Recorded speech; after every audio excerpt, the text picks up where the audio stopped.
हरे कृष्णा। सभी को हरे कृष्णा। ठीक है माता जी, धन्यवाद। बहुत अच्छा आपने माला करी। धन्यवाद सभी का। मैं मंगलाचरण से प्रारंभ करती हूँ आज की क्लास को। ओम नमो भगवते वासुदेवाय।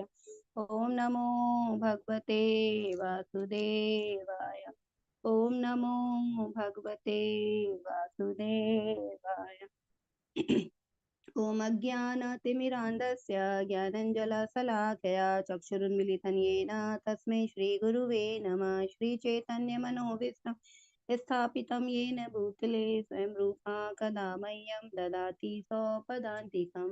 वन्देऽहं श्रीगुरुं श्रीवैष्णवांश्च श्रीरूपं साग्रजातं सहगणरघुनान्वितं तं सजीवं सावधैतं सावधूतं परिजनसहितं कृष्णचैतन्यदेव श्री राधा कृष्ण पादां सहगललिता श्री विशाखाभितांश्च। हे कृष्ण करुणा सिन्धे दीनबन्धे जगत्पते गोपेश गोपिका कान्त राधा कान्त नमोऽस्तुते। तृप्ते कांचन गौरांगी राधे वृंदावनेश्वरी वृषभानुसुते देवी प्रणमामि हरिप्रिये। वाञ्छाकल्पतरुभ्यश्च कृपा सिन्धुभैव च पतितानां पावनेभ्यो वैष्णवेभ्यो नमो नमः। नमः विष्णुपदाय कृष्णपृष्ठाय भूतले श्रीमते भक्तिवेदांत स्वामिने इति नामिने। नमस्ते सरस्वती देवी गौरवाणी प्रचारिणी निर्विशेष शून्यवादी पाश्चात देशे तारिणे। जय श्री कृष्ण चैतन्य प्रभु नित्यानंद श्री अद्वैत गदाधर श्रीवासादि गौर भक्त वृंद। हरे कृष्ण कृष्ण कृष्ण हरे हरे हरे राम राम राम हरे हरे हरे कृष्ण कृष्ण कृष्ण हरे हरे हरे राम राम राम हरे हरे हरे कृष्ण कृष्ण कृष्ण हरे हरे हरे राम राम राम हरे हरे हरे कृष्ण कृष्ण कृष्ण हरे हरे हरे राम राम राम हरे हरे। हरे कृष्णा सभी को। आज की कक्षा में आप सभी का बहुत बहुत स्वागत है। आज हम अध्याय 8 में पहुंच गए हैं भगवत गीता के, जिसका नाम है अक्षर ब्रह्म योग और इसका एक नाम है भगवत प्राप्ति।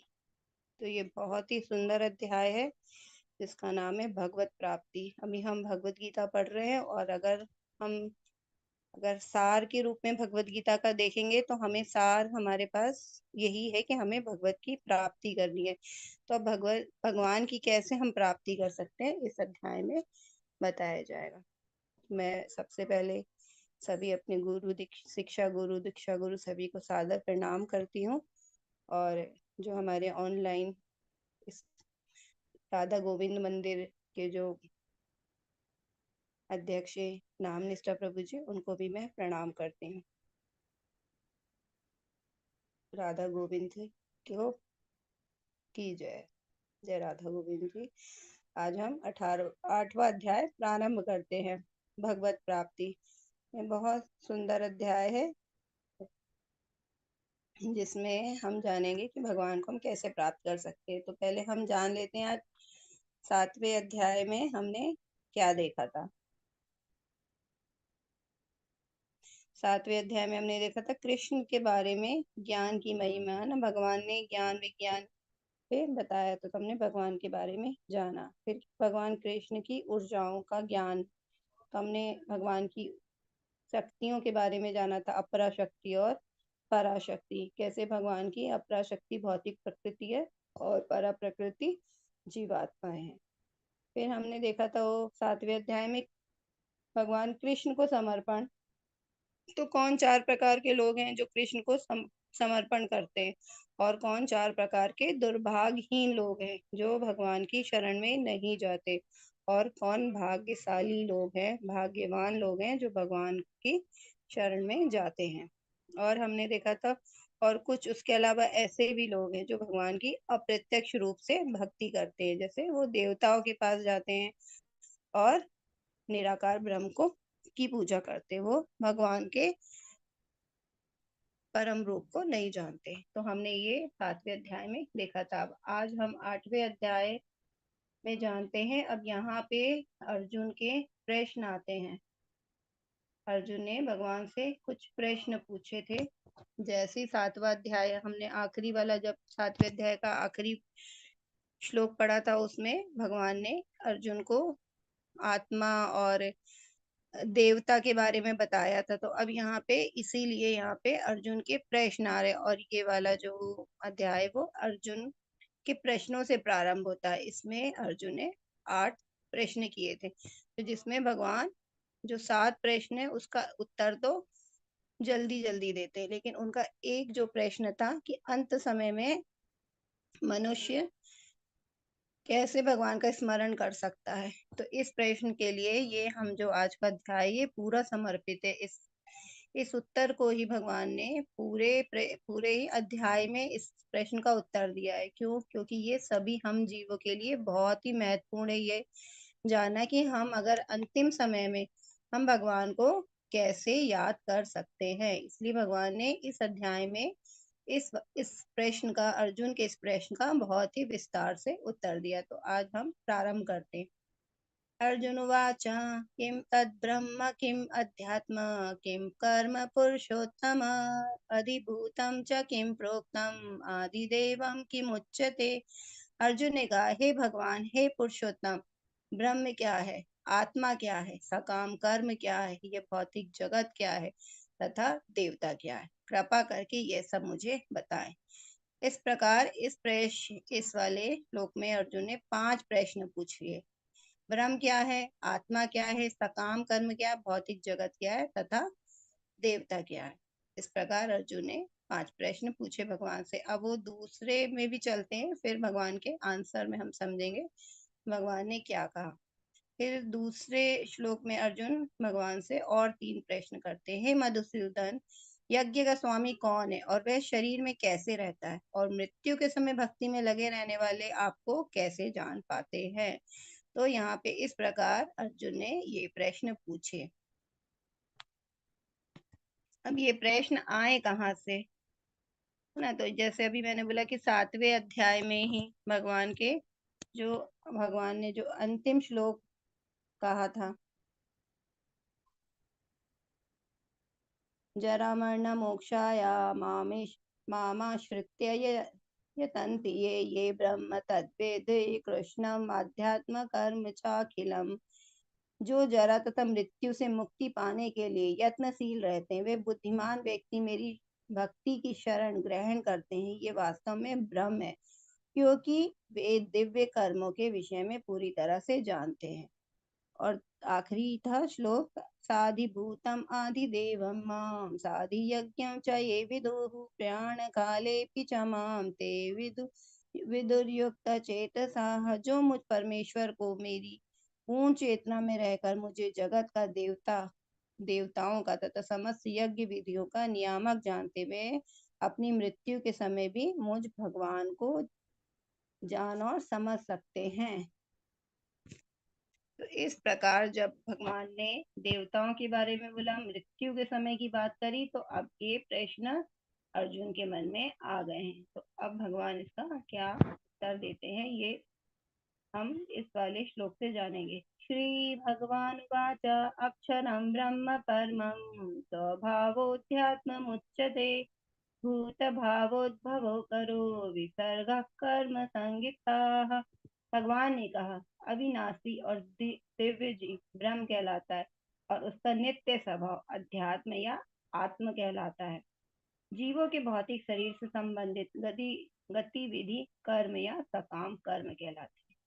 तो इस प्रकार भगवान ने क्या क्या कि पहला प्रश्न था अर्जुन का, ब्रह्म क्या है। तो यहाँ पे ब्रह्म के बारे में ही भगवान ने उत्तर दिया कि अविनाशी और दिव्य जी ब्रह्म कहलाता है। लेकिन भगवान के लिए भी भगवान भी अविनाशी है और जीवात्मा भी अविनाशी, क्योंकि भगवान का जो अंश है वो भी भगवान का, जीवात्मा है जो भगवान का ही अंश है, तो भगवान जैसे उसमें भी गुण है। तो भगवान भी अविनाशी है और जो जीव है ना, जीव की जो आत्मा जीवात्मा वो भी अविनाशी है। इसलिए भगवान को भी ब्रह्म बोला जाता है कहीं कहीं पे, और कहीं पे जीवात्मा को भी ब्रह्म बोला जाता है। तो यहाँ पे ब्रह्म का शास्त्रों में दो तरह से उपयोग होता है, दोनों को ही ब्रह्म बोला जाता है।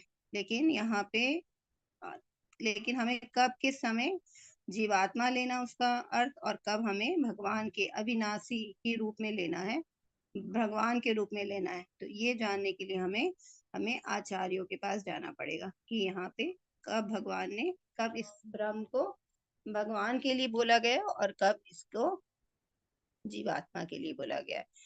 तो जैसे हम बोलते हैं अहम ब्रह्मास्मि, तो वहां पे ब्रह्म का मतलब होता है मैं एक आत्मा हूँ। लेकिन कभी कभी पर ब्रह्म बोला जाता है, भी कहीं श्लोकों में आता पर ब्रह्म परमात्मा।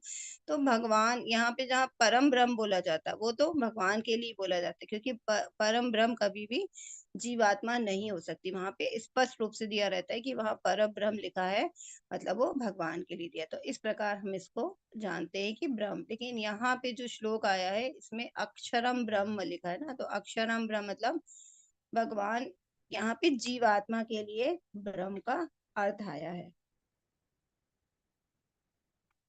कि जीवात्मा भी क्या है, जीवात्मा भी क्या है, भगवान का अंश। में वांचो जीव लोके जीव भूता सनातना। इस प्रकार जो भगवान का जो अंश होता है, जीव जो है वो भी भगवान का अंश है, और वो जीव भी अविनाशी और दिव्य है। तो इसीलिए यहाँ पे उसको भी ब्रह्म, इसलिए वहां यहाँ पे इसको ब्रह्म कहा गया है। अब और क्या बोला है कि इसका नित्य स्वभाव अध्यात्म या आत्म कहलाता है। तो श्लोक में स्वभावो अध्यात्म मोच्यते, तो अगर हम स्वभाव जानेंगे कि ब्रह्म का स्वभाव क्या है, तो ब्रह्म का स्वभाव होता है वो भगवान, भगवान से जुड़ना चाहता है, उसका अध्यात्म होता है उसका स्वभाव ना, स्वभाव वो अध्यात्म चिते। तो उसका स्वभाव होता है अध्यात्म होता है, वो भगवान के से जुड़ना चाहता और वो भगवान की सेवा करना चाहता है। लेकिन क्या होता है कि जब भी जीवात्मा इस भौतिक संसार में, भौतिक प्रकृति के संसर्ग में आती है और यहाँ पे आके वो अपना कर्तव्य भूल जाती है, अपना स्वभाव भूल जाती है, और वो क्या करती है, इसी जो भौतिक प्रकृति है इसी को ही सब कुछ मान बैठती है, और यहीं पे वो लिप्त हो जाती है और अपना जो स्वभाव है वो भूल जाती है। वो अपने आप को क्या, आत्मा जो होती है वो अपने आप को शरीर मानने लगती है। तभी हम कहते हैं ना कि ये मैं हूं, है ना, मैं कौन हूं, तो हम अपने शरीर की तरफ हाथ करके बोलते हैं मैं ये हूँ, है ना, या मेरा नाम ये है, अपना नाम लेके बताएंगे कि मैं, अपना नाम लेके कि मैं ये हूँ, है ना। लेकिन असली में हम क्या है, आत्मा है, जीवात्मा, और हम क्या है, भगवान, भगवान के अंश है। तो हमारा मेन स्वभाव क्या है, भगवान की सेवा करना। लेकिन क्या होता है, हम भगवान की सेवा छोड़ के लोगों की सेवा करने लगते हैं ना, भौतिक प्रकृति की सेवा करने लगते हैं, माया की सेवा में हम जुट जाते हैं। क्योंकि सेवा करना सभी के अंदर है, हमें ये हमारा स्वभाव है। हम मनुष्य कभी भी सब किसी न किसी की सेवा वो करता ही रहता है। जैसे हम देखते हैं कि कोई होता है तो वो क्या करता है, अपने परिवार की सेवा कर रहा है, कोई है समाज की सेवा कर रहा है, कोई अपने बॉस की सेवा कर रहा है ना, तो सभी कहीं ना कहीं कोई होता है जो अपनी ही सेवा कर रहा है, अपनी इंद्रिय भोगों में लगा है। कहते हैं कि हम हमारी जिंदगी दोबारा नहीं मिलेगी, तो हमें जो कुछ भोग करना है हम इस यहीं पे कर ले, है ना। भगवान ने हमको भेजा है पृथ्वी पे, संसार में, तो हमें जन्म ही इसलिए मिला है, क्योंकि वो अपने स्वभाव को नहीं जानते कि उनका काम भगवान की सेवा करना है, तो वो भौतिक प्रकृति की सेवा करने में लग जाते हैं। और यही कारण होता है कि वो ना दुख पाते हैं, क्योंकि जब हम कोई भी काम हमने स्वभाव से हम अलग करेंगे, हमारा जैसे मान लीजिए हमारा जो इंटरेस्ट है ना, हमारा जो वो किसी और काम में, लेकिन हमको कोई और काम पकड़ा दिया जाएगा तो हमारा उसमें मन नहीं लगेगा। तो यहाँ पे क्या है, यहाँ पे भगवान की जो आत्मा है, हम इसको जबरदस्ती दूसरे काम में लगा के रखे भौतिक संसार में, लेकिन आत्मा कैसे प्रसन्न होती है, जब भगवान की सेवा की जाती है ना, भगवान की भक्ति की जाती है, तब आत्मा प्रसन्न होती है। और नहीं तो हम जो भी करते हैं भौतिक संसार में भोग, उसमें हम शरीर को ही प्रसन्न करते रहते हैं। तो इस प्रकार जो हमारी जो जीवात्मा होती है, वो भौतिक पदार्थ में ही सकाम कर्मों में लग जाती है, और वो अपने कार्य को, जो उनका जो जो मुख्य कार्य होता है आत्मा का ना, वो हम भूल जाते हैं। जब आत्मा एक्चुअली जब गर्भ में होती है, वो बहुत प्रार्थना करती है।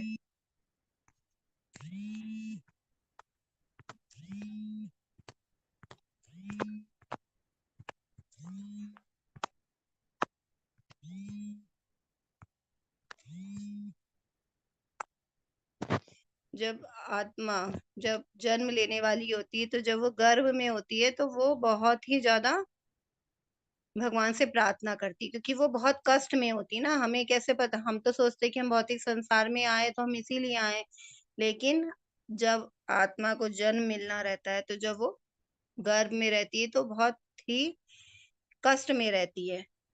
तो वहां पे मल मूत्र भरा रहता है, उस थैली में रहती है, तो वो बहुत भगवान से प्रार्थना करती है कि मैं जब एक बार धरती पे आ जाऊंगी तो मैं भगवान की बहुत सेवा करूंगी, और ये जन्म मेरा आखिरी होगा। अपने स्वभाव को उस समय उसे याद रहता है, लेकिन जब जैसे ही आत्मा भौतिक प्रकृति के संपर्क में आती है, मतलब जैसे ही उसका जन्म होता है और जैसे ही वो धरती पे एक शरीर मिल जाता है ना। शरीर किससे बना है, भौतिक प्रकृति से बना है, पंच महाभूत से बना है, मन बुद्धि अहंकार से बना, हमने कल भी देखा था, भगवान की अपरा प्रकृति से बना है। तो जैसे ही उस शरीर के अंदर आत्मा का प्रवेश होता है, तो क्या होता है, ये जो आत्मा होती है भौतिक शरीर के संपर्क में आ जाती है, और वो अपने स्वभाव को भूल जाती है, और फिर से क्या होता है, वो यहीं पे जैसे जन्म मिलता है, तो उसके साथ वो अपने कार्य उसके शुरू हो जाते हैं, है ना। हम देखते हैं वो धीरे धीरे करके भगवान की भक्ति भूल जाता है, और वो भौतिक संसार के ही सुख में लगा रहता है। तो इस प्रकार आत्मा का स्वभाव क्या बताया है कि भगवान की भक्ति करना। अब जैसे हम यहाँ पिक्चर में देख रहे हैं कि जब आत्मा भगवान की भक्ति करती है तो भगवत धाम जाती है, और जब वो देवी देवताओं की पूजा करती है तो देवताओं के लोग जाके वहां पे जाती है, और वहां पे अपने पुण्यों का भोग करती है, और फिर क्या, फिर धरती में आके जन्म लेती है ना। क्योंकि जो भी स्वर्ग जाता है या उच्च लोग जाता है, उसके लिए बोला जाता है कि वो ते तम भुक्त्वा स्वर्ग लोकम विशालम क्षीणे पुण्य मृत्यु लोकम विशंति। तो वो यहाँ पे अभी हम कल के अध्याय में देखेंगे कि भगवान ने बताया कि जो स्वर्ग जाती है वहां पे अपने सारे पुण्यों का लाभ भोग करती है और बहुत ही सुख से रहती है, लेकिन जैसे ही उनके पुण्य खत्म होते हैं, क्षीणे पुण्य मृत्यु लोक को विशंति, वैसे उनको नीचे धरती पे भेज दिया जाता है, उस आत्मा का जन्म हो जाता है। और यहाँ हम ये तीसरी नीचे देख रहे हैं कि ये जो एक जीवात्मा है, वो क्या है, मनुष्य, वो कुछ भी खा रहा है, वो ध्यान ही नहीं दे रहा उसे क्या खाना है क्या नहीं खाना है, तो वो अपने स्वभाव से अलग कार्य कर रहा है। तो अब वो जैसा भोग करेगा भगवान उसको वैसा शरीर देगा, क्योंकि मनुष्य का स्वभाव सेवा करना है, तो वो भगवान के धाम जाएगा। लेकिन वो कुछ भी खा रहा है तो उसको क्या, सूकर का जन्म मिलेगा, क्योंकि मनुष्य का जो जीवन होता है वो पशुओं की तरह नहीं होता ना, उसकी हर चीज की क्या होती है, एक लिमिटेशन होती है।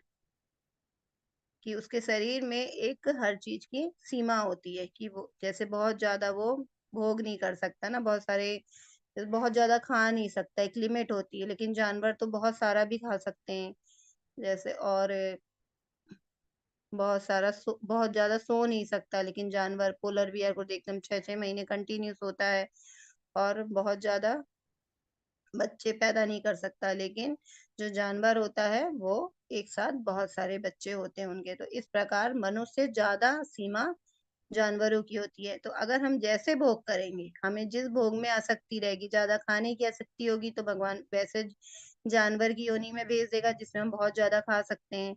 बहुत ज्यादा हमें सोने में आसक्ति होगी, तो हमें भगवान ऐसे जानवर के जन्म में हमको आत्मा को भेज देगा जहाँ पे हम बहुत ज्यादा सो सकते हैं। फिर अगर बहुत ज्यादा अगर बच्चे में आसक्ति है, तो फिर ऐसे हमें ऐसे पशुओं की योनि में भेज देगा जो बहुत सारे बच्चे एक साथ होते हैं। तो इस प्रकार जैसा मनुष्य का स्वभाव रहेगा, भगवान उसको वैसा ही जन्म दे देंगे। तो यहाँ पे इस प्रकार उसको सूकर का जन्म मिल जाएगा, अगर वो ध्यान नहीं देगा, क्योंकि सूकर की आदत होती है, वो क्या खाना उसे नहीं पता होता, बस उसे खाना है। तो जो ध्यान से नहीं खाते कि उनको अध्यात्म में क्या खाना चाहिए, उनको सूकर का जन्म मिलता है। और फिर ये नीचे देख रहे हैं जो कि भोग में लगे हुए, स्त्री भोग में, तो फिर उनको भगवान ऐसे पशुओं की योनियों में भेज देता है जहाँ पे वो यही करते रहते हैं। तो इस प्रकार हमें जानना चाहिए कि हमें क्या करना है और क्या नहीं करना है। हमारा स्वभाव, अगर हम भगवान ने हमें मनुष्य योनि में भेजा है, तो हमारे स्वभाव हमारा क्या है, हमें अपने स्वभाव के हिसाब से कार्य करना चाहिए। इस प्रकार यहाँ पे हम देखते हैं कि भक्ति ही हमारा जो आत्मा है उसका स्वभाव में भक्ति है। लेकिन जो जीवात्माएं होती है वे सकाम कर्मों के कारण भौतिक संसार से जुड़ी रहती है, और इस प्रकार वो बार बार जन्म लेती है। भूतवा भूतवा प्रलीयते, बार बार जन्म मृत्यु में फंसी रहती है। अब जो अर्जुन ने प्रश्न किए थे 8, उसको हम यहाँ पे संक्षिप्त रूप से जानते हैं। तो अर्जुन ने बोला ब्रह्म क्या है, तो उसको भगवान ने बताया जीव अविनाशी जीवितिका है ना। तो मतलब वो, हरे हरे कृष्ण माता जी, दंडवत प्रणाम। जी माता जी। माता जी, हमें ना 7 PM यूथ बैच के हैं कुछ लोग, आपकी क्लास में आए हैं। आज हमारे प्रभु जी आए नहीं है क्लास के, अच्छा तो जी माता जी। ठीक है माता जी, आपका बहुत बहुत सबका स्वागत है। हमारा अध्याय शुरू हो गया, थोड़ा मैं रिकैप कर दूं क्या, अभी आप लोग जुड़े हैं? थोड़ा सा कर दीजिए, अगर हो सकता है तो थोड़ा सा रिकैप कर दीजिए सबका ना। एक्चुअली में काफी देर से वहाँ वेट कर रहे थे, हमें कोई इन्फॉर्मेशन नहीं मिल पाई थी। अभी पर चलिए कहा कि जी माता जी कर दीजिए प्लीज, कोई थैंक बात यू। नहीं। ठीक है माता जी, आज हमारा, जैसे हम जानते हैं कि आज हमारा 8वां दिन है भगवत गीता 18 दिन में, तो आज हमारा 8वां अध्याय है जिसका नाम है अक्षर ब्रह्म रूप, और इसका जो एक नाम और है भगवत प्राप्ति। तो भगवत प्राप्ति का मतलब है इस अध्याय में हमें बताया जाएगा कि हम कैसे भगवान की प्राप्ति कर सकते हैं। भगवान ये अपने मुख से बताए। तो ये राधा गोविंद जी को प्रणाम किया। और फिर हमने आज ये पुराने, जो हमने 7वां अध्याय जाना था, उसमें हमने जाना कि हम पुराने अध्याय में हमने 7वें अध्याय के अंत में क्या क्या जाना था ना, उस अध्याय में हमने क्या जाना। तो कृष्ण ने ज्ञान की महिमा दी, ज्ञान विज्ञान की महिमा बताई। फिर भगवान कृष्ण ने अपनी ऊर्जा पर और अपराध शक्तियों के बारे में बताया। फिर भगवान को कौन से लोग, 4 लोग समर्पित हो जाते, शरण ग्रहण कर लेते हैं, है ना, भाग्यवान लोग। और जो भाग्यहीन लोग हैं, जो लोग हैं, दुर्भाग्यशाली लोग हैं, वो क्या करते, भगवान की शरण ग्रहण नहीं करते। कौन 4 लोग है वो बताया। और कौन लोग हैं जो इनसे भी अलग है, वो क्या करते हैं, कुछ होते हैं अपने सकाम कर्मों के लिए देवताओं की पूजा करते हैं, और कुछ होते हैं भगवान को निराकार रूप में जानते हैं। तो इस प्रकार आज हमने जाना। आज ये हमारा 8वें अध्याय जो आज प्रारंभ होता है, पहले श्लोक उसका ये है, अर्जुन वाचा किम तद ब्रह्म किम अध्यात्म किम निराकार का तत्। मतलब क्या है? निराकार का माता जी कल देखा था ना, जिसका कोई आकार नहीं होता। जो कई लोग सोचते हैं कि भगवान सिर्फ बिंदु के रूप में या एक ऊर्जा, एक लाइट के रूप में, को निराकार बोलते हैं। माता जी अंत में हम ले लेंगे प्रश्न उत्तर। तो यहाँ पे अर्जुन का पहला प्रश्न आया, मतलब भगवान अर्जुन ने, ये वाले अध्याय का प्रारंभ अर्जुन के प्रश्नों से हुआ है। और ये अर्जुन के प्रश्न जब भगवान ने 7वें अध्याय के अंत में देवता, अंतिम समय, भक्ति, इनकी बात करी थी मरते समय, तो उनके मन में ये प्रश्न आया कि ये क्या है। तो अर्जुन ने यहाँ पे प्रश्न किए हैं। पहले जो श्लोक है उसमें मतलब 5 प्रश्न किए हैं और दूसरे श्लोक में 3। इस प्रकार इस अध्याय में उन्होंने 8 प्रश्न किए भगवान से। तो अर्जुन ने कहा, हे भगवान, हे पुरुषोत्तम, ब्रह्म क्या है, आत्मा क्या है, सकाम कर्म क्या है, ये भौतिक जगत क्या है तथा देवता क्या है, कृपा करके ये सब मुझे बताए। तो यहाँ पे अर्जुन के प्रश्न आ रहे हैं, हे मधुसूदन, यज्ञ का स्वामी कौन है और वह शरीर में कैसे रहता है और मृत्यु के समय भक्ति में लगे रहने वाले आपको कैसे जान सकते। तो इस प्रकार अर्जुन ने 8 प्रश्न पूछे हैं। तो अब भगवान यहाँ से उनका उत्तर देना प्रारंभ करेंगे। तो भगवान ने क्या कहा कि अविनाशी और दिव्य जीव ब्रह्म कहलाते हैं और उसका नित्य स्वभाव अध्यात्म कहलाता है। जीवों के भौतिक शरीर से संबंधित गतिविधि कर्म या सकाम कर्म कहलाती है। तो अर्जुन का पहला प्रश्न था कि ब्रह्म क्या है। तो ब्रह्म एक्चुअली भगवान के लिए भी यूज करते हैं और जीवात्मा के लिए, क्योंकि भगवान आत्मा भी क्या है, भगवान का ही अंश है ना। तो भगवान का अंश है तो भगवान जैसे गुण तो उनमें होंगे। तो भगवान अविनाशी है, दिव्य जी आत्मा है, तो जो जीवात्मा होती है ना, आत्मा, वो भी क्या होता है, अविनाशी होती है और दिव्य होती है। लेकिन क्या होता है, जब वो शरीर के संपर्क में आती है, तो जब वो आत्मा किसी शरीर में आती है तो वो क्या होती है, यहाँ पे आके भूल जाती है अपना स्वभाव, है ना। यहाँ पे लिखा स्वभाव वो अध्यात्म मुच्यते। तो उसका स्वभाव क्या होता है, भगवान की सेवा करना, लेकिन वो अपना स्वभाव भूल जाती है और वो अध्यात्म को छोड़ के क्या भौतिक संसार में ही लिप्त हो जाती है और भौतिक अपनी सेवा, अपनी इंद्रिय तृप्ति में ही लगी रहती है। भौतिक संसाधनों का क्या विदोहन है ना, उसका उपयोग करके अपनी आवश्यकताओं की पूर्ति करती रहती है। तो इस प्रकार यहाँ भगवान ने आत्मा का बताया, फिर बताया स्वभाव बता दिया, दूसरे प्रश्न का उत्तर दे दिया कि आत्मा का स्वभाव क्या है, अध्यात्म है ना, भगवान की सेवा करना, भगवान से जुड़ना है। फिर तीसरा प्रश्न था अर्जुन का कि सकाम कर्म क्या है। तो भगवान कह रहे कि जब जीव आत्मा है भौतिक शरीर धारण कर लेती है, आत्मा जब किसी भौतिक पदार्थ से बने शरीर में आ जाती है ना, उसमें आती है, तो वो क्या होता है, अब उसी गतिविधियों में भौतिक संसर्ग में आके वो अपने स्वभाव को भूल जाती है और वो भौतिक की प्रकृति के गुणों से लिप्त हो जाती है और वहीं के कामों में लगी रहती है। मतलब जो दैनिक हम भौतिक के कार्य में लगे रहते हैं वो सकाम कर्म कहलाते हैं। ठीक है ना, हमने एक बार और चर्चा की थी, सकाम कर्म यानी क्या होते हैं कि वो कार्य होते हैं जो कि हम शास्त्रों में लिखे हैं, मतलब वो कार्य कर सकते हैं, शास्त्रों के हिसाब से सही है, लेकिन हम यहाँ भगवान के लिए कार्य नहीं कर रहे, हम केवल अपनी इच्छा को पूर्ण करने के लिए कार्य कर रहे हैं।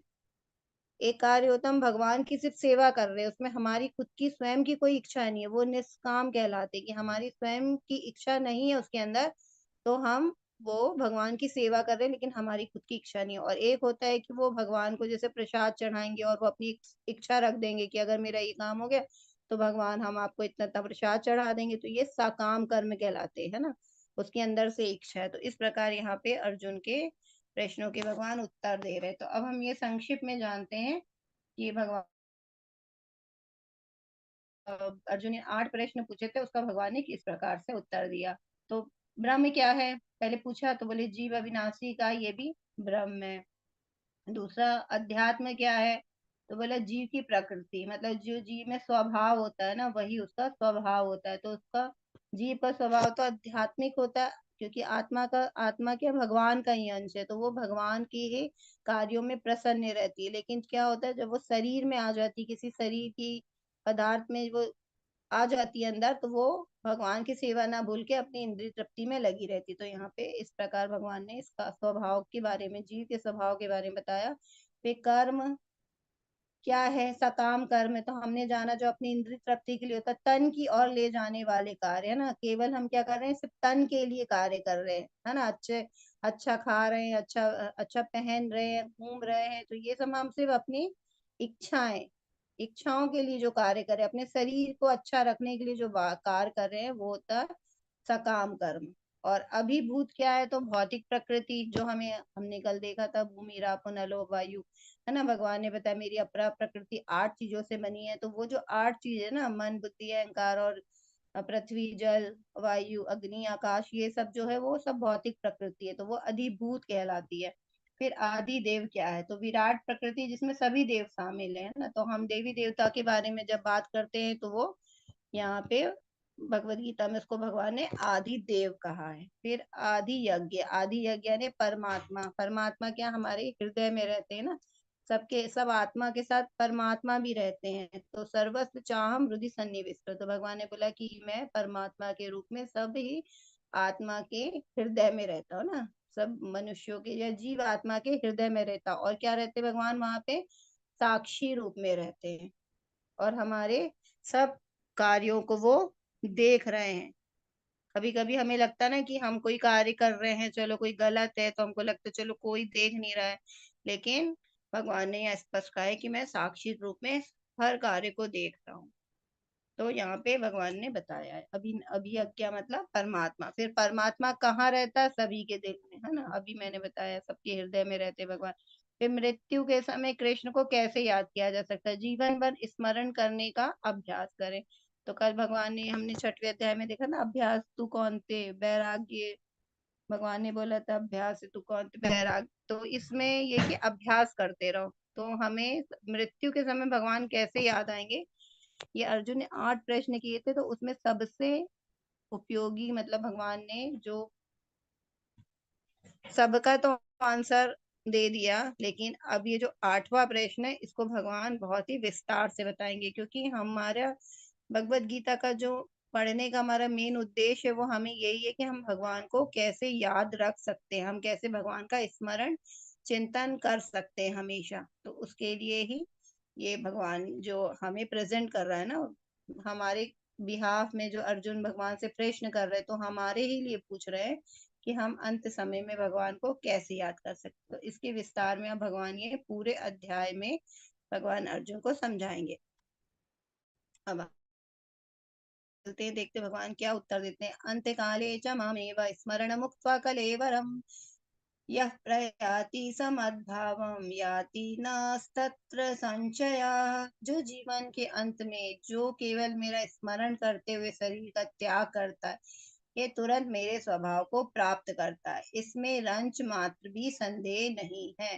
तो भगवान ने क्या बोला कि कोई भी जीवन, कोई भी जीवात्मा जीवन के अंत में मेरा स्मरण करे और शरीर का यदि त्याग करती है, तो वो मेरे मेरे स्वभाव को प्राप्त करेंगी, इसमें रंच मात्र भी संदेह नहीं है। मतलब भगवान क्या स्वयं गारंटी दे रहे इस चीज की, कि जो किसी भी जीवात्मा के अगर वो अंत में भगवान को याद करता है, तो अगर हम ये सोचे कि भगवान ने तो इतने अच्छे से कहा कि अंत समय में, तो हम लोग भी, बहुत सारे लोग हैं या हम लोग भी ये सोच सकते हैं ना, तो फिर हम अभी भक्ति क्यों करें, है ना। भगवान ने तो बोला स्पष्ट रूप से कि अंत काल में, तो हम भी अंत में करेंगे भक्ति और भगवत धाम चले जाएंगे, भगवान को प्राप्त कर लेंगे, तो अभी से क्यों करना है। तो अगर मैं ये बोलूं कि अगर कोई व्यक्ति, अच्छा मैं आप लोग से प्रश्न करती हूँ कि अगर ऐसा होता है कि अंत समय में, तो फिर अभी भक्ति क्यों करें ना। तो आप बताइए कि हमें कब भक्ति करना चाहिए, कैसे करना चाहिए, और स्मरण हम अंत में करें कि हमें हमेशा स्मरण करना चाहिए, क्या करना चाहिए। हरे कृष्णा। कोई हैंड रेस करके बता सकता है।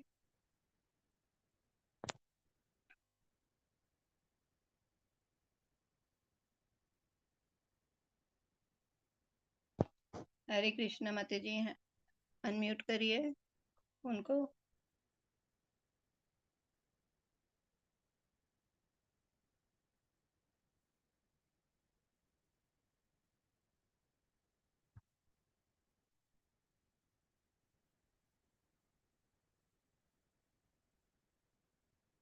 ठीक है माता जी। पूर्वी माता जी, हरे कृष्णा। हरे कृष्णा माता जी। जब हम अभी से भक्ति करेंगे, भगवान का नाम जाप करेंगे, तभी ही शायद हमें अंत समय में नाम जाप करना याद रहेगा। जी माता जी, बहुत बहुत ही अच्छा आपने आंसर दिया, बिल्कुल सही है। अगर हम सोचिए एक उदाहरण से अगर देखेंगे, हम एग्जाम देने जाते हैं ना, हम एग्जाम देने गए, तो अगर सोचो एग्जाम हॉल में हमने सिर्फ एक दिन पढ़ाई करी पहले दिन, तो क्या हम एग्जाम अच्छा दे पाएंगे, नहीं दे पाएंगे। हमें साल भर पढ़ना होगा ना, ध्यान से पढ़ना होगा, तभी हम अच्छे नंबर ला पाएंगे।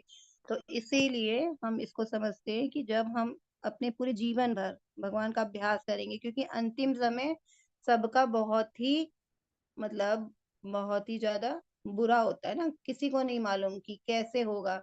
हो सकता है बेहोशी हो जाए, हो सकता है कुछ बीमारियां घेर लेती हैं, तो बीमारियां में हम उस कैसी स्थिति में है, हम उस समय जागृत में है कि बेहोशी में है, या फिर हमसे बोला जा रहा है नहीं बोला जा रहा है, आंखें हमारी खुल रही है नहीं खुल रही है, हाथ पैर हमारे हिल रहे हैं नहीं हिल रहे, तो हमें किसी को नहीं पता।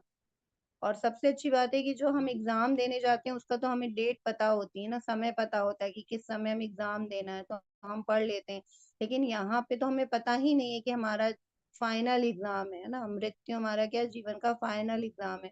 तो मृत्यु के समय ही अगर हमने मृत्यु अपनी सुधार ली, अंत सुधार लिया, तो फिर अगला जन्म हमें मिलेगा ही नहीं, हम भगवत धाम जा सकते हैं, या फिर हम अच्छे किसी ऐसे व्यक्ति के घर में पैदा हो सकते हैं जहाँ पे हमें बचपन से भक्ति मिले, है ना। तो फाइनल में अगर फाइनल है हमारा एग्जाम है ये हमारी मृत्यु, तो हम उसको कैसे उस फाइनल एग्जाम से निकल सकते हैं। तो यदि हम हमेशा शुरू से ही भक्ति करेंगे तभी हमें अपने भगवान अंत समय में याद रहेंगे, नहीं तो हम चाहे जितना प्रयास कर ले हमें भगवान याद नहीं रहने वाले हैं।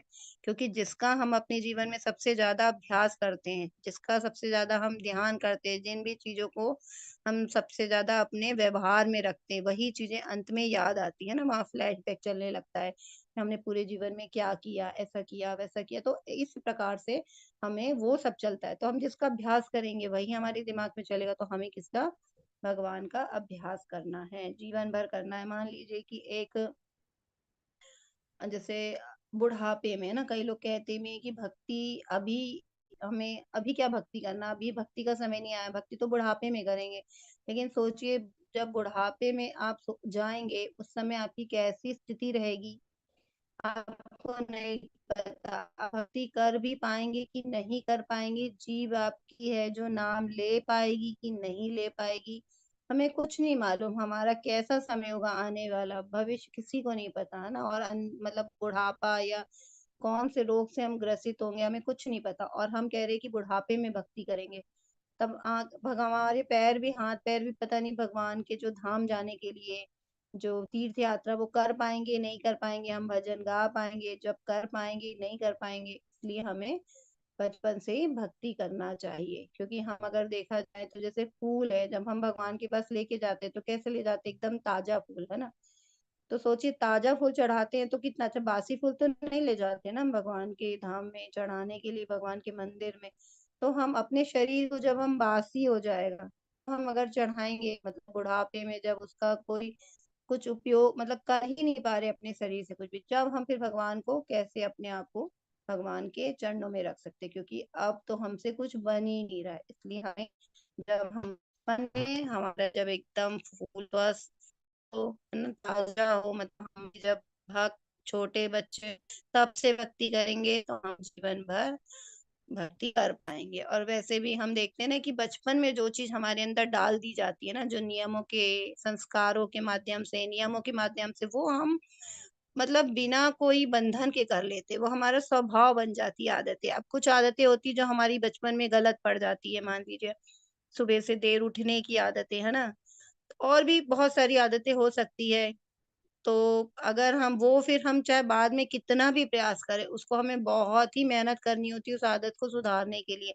लेकिन अगर बचपन से ही हमारी अच्छी आदतें डाल दी जाती हैं तो हमें देखिए स्वतः ही हम जिंदगी भर उसको अपनाते चले जाते हैं, हमें कोई भी उस आदत को मतलब करने में दिक्कत नहीं होती है ना, परेशानी नहीं होती है। लेकिन अगर कोई हमको अचानक, हमने बहुत सारा जीवन जी लिया और वो काम फिर कुछ नया काम अब बोले कि अब आपको ऐसे करना है, तो जब हम सोचिए अब बहुत सारा जीवन हमारा निकल गया, उसके बाद जब हमें बुढ़ापे में बोला जाए कि अब भक्ति करो, भगवान का नाम लो, तो हमारे लिए कितना मुश्किल होगा, हमें कितनी मेहनत करनी पड़ेगी। इसलिए यहाँ पे हम भागवतम में भी देखते हैं कि जो प्रहलाद महाराज जी व असुरों के बच्चों को जब शिक्षा देते हैं तो वो भी कहते हैं कि हमें भक्ति बचपन से ही करना चाहिए। तो प्रहलाद महाराज जी तो 5 साल के, जब वो बात अभी से समझ गए हैं, और हम लोग को अभी तक समझ में नहीं आ रही कि हमें भक्ति बचपन से करना है। और जैसे एग्जाम्पल समझे, कोई मेहमान आए उसको हम अगर बासी खाना दें तो कैसा लगेगा, उसको अच्छा लगेगा, है ना, नहीं लगेगा। तो हम हमेशा क्या करते हैं, फ्रेश खाना देते हैं। हम खुद भी फ्रेश खाते हैं, है ना, ताजा खाना खाते हैं। तो इसलिए हमेशा जब हम बच्चे हों या तब ज्यादा अच्छा रहता है। और हम अपने जीवन में जितना ज्यादा अभ्यास करेंगे, जितना ज्यादा प्रयास करेंगे भगवान का नाम लेने में, जप में, उतना ही आसान होगा अंत में भगवान का नाम लेने में। तो जैसे ही हम अंत में अगर भगवान का नाम लेते हैं तो भगवान के स्वभाव को प्राप्त करते हैं, ये भगवान हमें गारंटी दे रहे हैं। अब इसी के लिए एक बार महाभारत में ये कथा आई है कि जब युधिष्ठिर महाराज और उनके भाई लोग वन में, जब उन वन का जब बिताते, वन का उनका समय होता है, वनवास का समय, तो जब वो एक बार उन सब भाइयों को प्यास लगती है तो सब जाते हैं नदी में पानी पीते, तो वहां पीने के लिए जाते हैं तो वहां एक यक्ष देव रहते हैं, वो प्रश्न करते हैं तो वो उनका उत्तर नहीं दे पाते उनके भाई लोग। तो वो बेहोश हो जाते हैं, क्योंकि उनका कहना रहता है जो भी मेरे एक प्रश्न है मेरे पास, अगर उस प्रश्न का उत्तर सही दे दिए तो फिर पानी पीने मिलेगा। तो वो इस चीज को सुनते नहीं है और वो पानी पी लेते, तो वो बेहोश हो जाते हैं। फिर युधिष्ठिर महाराज आते हैं, उनको ढूंढते ढूंढते तो देखते हैं सारे भाई तो मेरे बेहोश पड़े हैं। तो वो फिर पानी लेने जाते हैं। तो फिर यक्ष देवता उनसे पूछते हैं कि मेरे प्रश्न का उत्तर देना पड़ेगा पहले, तभी पानी मिलेगा। तो उन्होंने बोला ठीक है, प्रश्न करो। तो फिर उन्होंने प्रश्न किया कि संसार में सबसे आश्चर्य की चीज क्या है।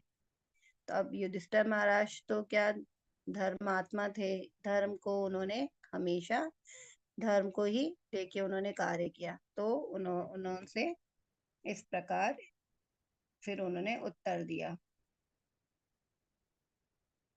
अहन्यहनि भूतानि गच्छन्ति शेषस्थावरमिच्छति किमाश्चर्यमतः परम्।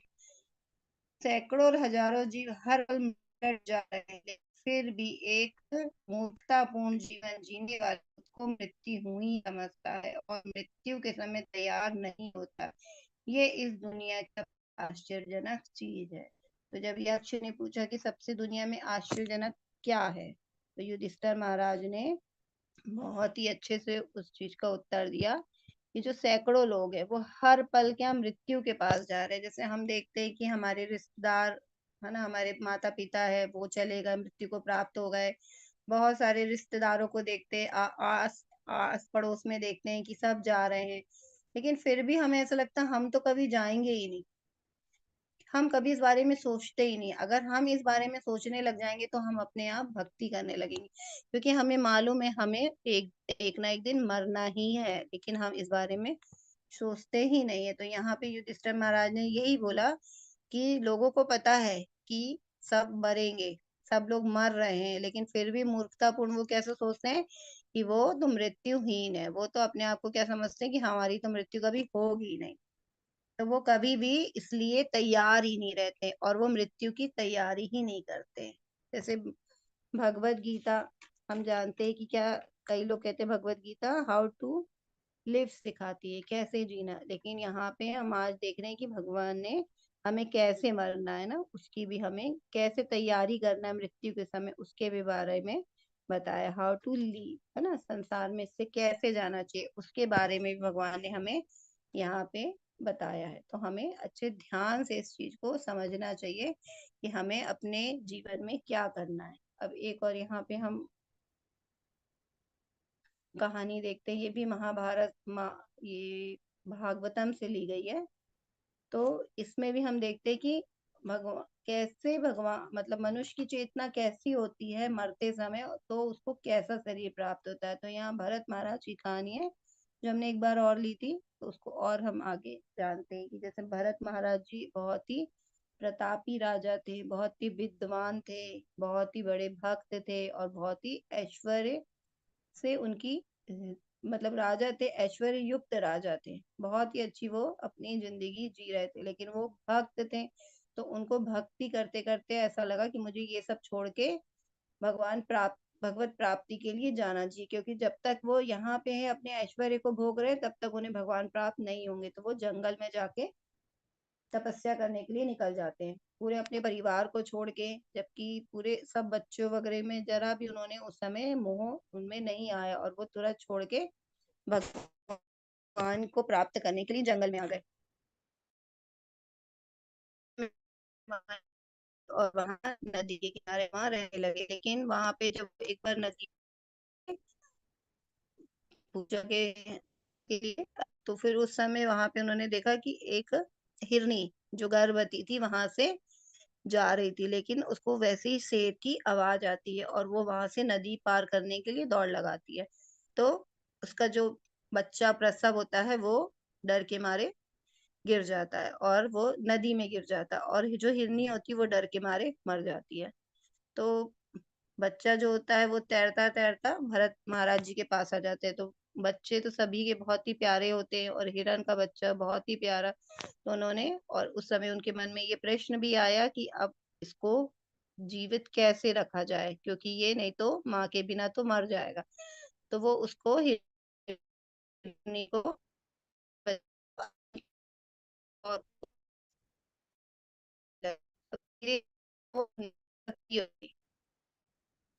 तो वो अपनी पूजा पाठ भी, जो उनका जो यज्ञ हवन था, भगवान की सेवा थी, पूजा, वो सब उनका धीरे धीरे छूटता चला गया। ये हम देख रहे हैं ना कि वो हिरण का ही ध्यान कर रहे हैं, हवन कर रहे हैं, लेकिन हवन में कुछ ध्यान नहीं दे रहे, वो हिरण में ही ध्यान दे रहे। तो इस प्रकार वो हिरण में उन्हें आसक्ति हो गई। तो अब हिरण का स्वभाव, वो धीरे धीरे बच्चा थोड़ा बड़ा हो गया, तो उसका स्वभाव कुटिया में रहने के लिए तो नहीं जन्म लेते ना। सब हिरण जो है जानवर है, जंगल में उनका जीवन है, तो वो जंगल ही चले जाते हैं। तो वो अपने साथियों के साथ जंगल में चला गया। अब हिरण से इतनी आसक्ति हो गई थी कि दिन भर उसी का चिंतन करते थे।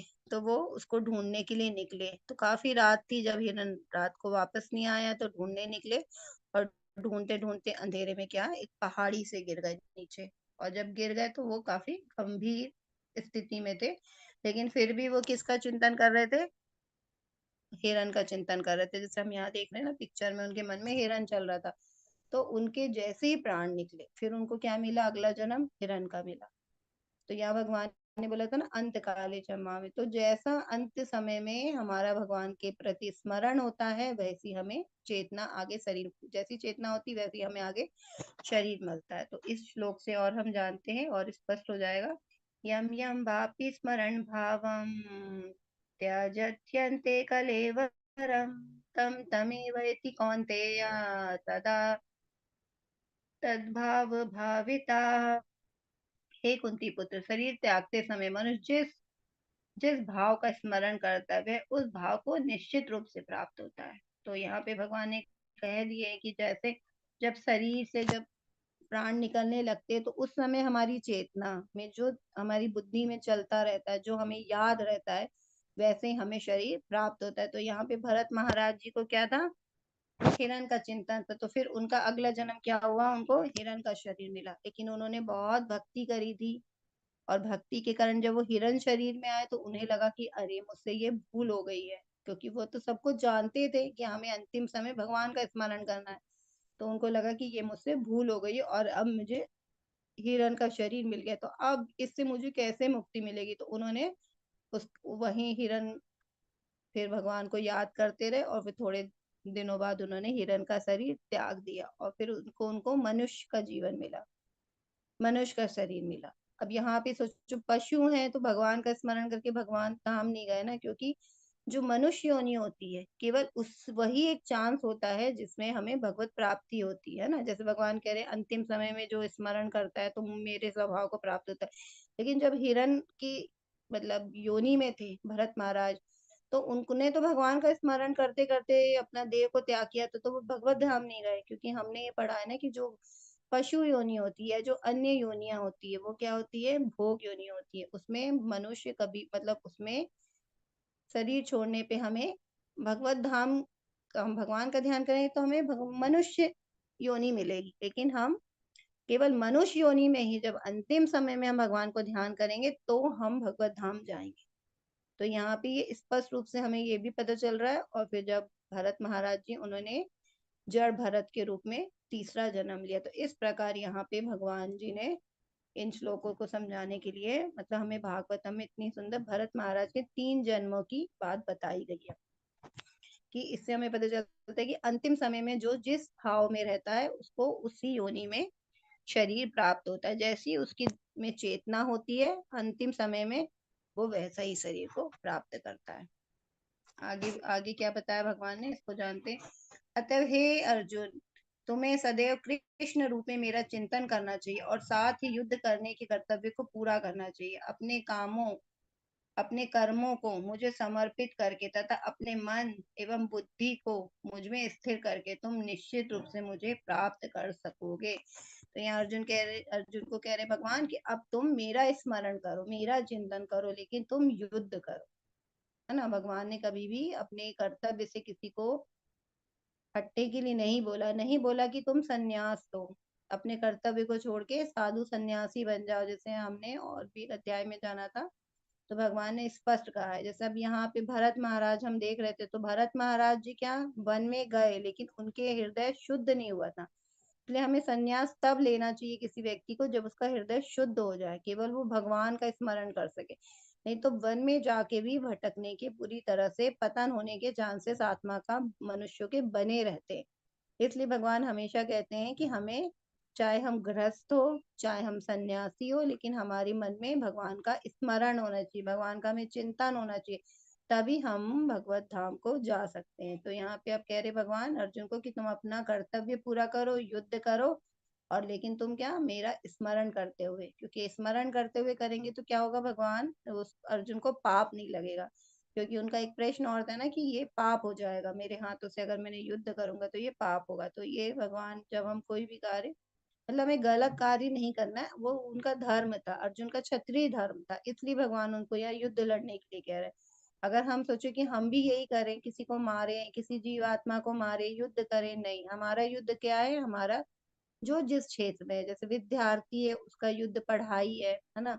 गृहस्थी वाले हैं, जो गृहस्थ है वो अपने परिवार के लिए जो कार्य करते हैं वो युद्ध है। तो मतलब कुछ भी कार्य करे, अपने कर्तव्य, मतलब उसका धर्म, स्वधर्म क्या है ना, उसको युद्ध बोला। अर्जुन का स्वधर्म था युद्ध करना। अब मनुष्य जो हम लोग का, हम जिस भी कैटेगरी में है, जिस भी वर्ण में आते, जिस भी अपने आश्रम में आते, तो मनुष्य के लिए बोला भगवान ने कि आप जो जिस वर्ण में और आश्रम है, वो अपने ही आश्रम के अनुसार ही, अपने वर्ण के अनुसार ही कर्तव्य को पालन करे, उसका जो दायित्व है वो करे, वो इसके लिए युद्ध है। तो इसलिए भगवान का स्मरण करते हुए हमें अपने कर्तव्य को पूरा करना है। और क्या बोला है कि सारे कर्तव्य को करने के बाद उसमें हमें आसक्ति नहीं रखना है कि इससे हमें फल की इच्छा, उससे हमें भगवान को समर्पित करके हमें निष्काम भक्ति करनी है। मतलब उसमें हमें इच्छा नहीं रखनी है अपनी। अगर हम भगवान को के याद कर रहे हैं और उसमें हर काम में सोच रहे हैं हम कर रहे हैं, तो ये भी गलत हो जाएगा। तो हमें निष्काम भक्ति करनी है। तो मन और बुद्धि को भगवान में स्थित करके अगर हम कोई भी कार्य करेंगे और भगवान को समर्पित कर देंगे वो कार्य, तो वो भगवान ने कहा वो ऐसे व्यक्ति मुझे निश्चित रूप से मुझे प्राप्त करते हैं। अभ्यास योग युक्तेन चेतसा नान्यगामिना परमं पुरुषं दिव्यं याति पार्थानुचिन्तयन्। हे पार्थ, जो व्यक्ति मेरा स्मरण करने में अपना मन निरंतर लगाए रखकर अविचलित भाव से भगवान के रूप में मेरा ध्यान करता है, वह मुझको अवश्य ही प्राप्त करता है। तो भैया भगवान ने बता दिया कि जो मेरा स्मरण करता है, मेरे में मन लगाता है और अविचलित भाव से, क्योंकि हमारी जो संसार है, हमारी जो इंद्रियां हैं, वो क्या करती, हमें संसार में लगा के रखती हैं, है ना। वो हमेशा हमें, इंद्रियां, अपनी जो इंद्रिय विषय होते हैं वो हमारे इंद्रियों को खींचते रहते हैं और हम उसको आकर्षित होते हैं। तो मनुष्य जो जीवन है हम नष्ट कर देते हैं। तो इसलिए बोले कि अविचलित भाव से, ये जो विचलन है ये तो होता रहेगा, संसार में आ रहेगा, लेकिन और जो तुमको अविचलित भाव से, हम लोग को भी जो भी है अपने भाव को क्या भगवान में रखना। और जो छोटे विचलन आते जीवन में, कभी सुख आ जाते तो हम उसी में करने में लगाते, भगवान को भूल जाते, दुख आते हैं तो इतने दुखी होते हैं तो भी भगवान से मन हट जाता है। तो इस प्रकार जो भी हमारे जीवन में आता है, तो ये जो कंडीशन उसने है, तो आप पिछले भाव से हमें भगवान को ही हरदम ध्यान करना है और हम भगवान को तभी प्राप्त कर पाएंगे। तो यहाँ पे एक और कहानी आती है, ये भी भागवतम से है। तो इसमें अजामिल की कहानी हम देखते हैं कि कैसे वो संसार की चीजों में भटक गया था, जो भगवान यहाँ समझाने का प्रयास कर रहे हैं ना, अविचलित भाव से।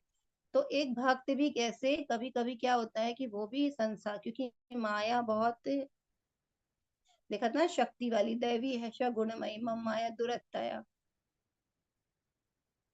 तो जो भगवान की माया है वो बहुत ही प्रभावशाली, बहुत ही ताकतवर है। तो वो किसी को भी, भक्त को भी होती कभी कभी जकड़ लेती। इसलिए हम भगवान ने बोला था अभी श्लोक में अविचलित भाव से, कि हमें माया के जो हमें कितना भी विचलित करे, भाव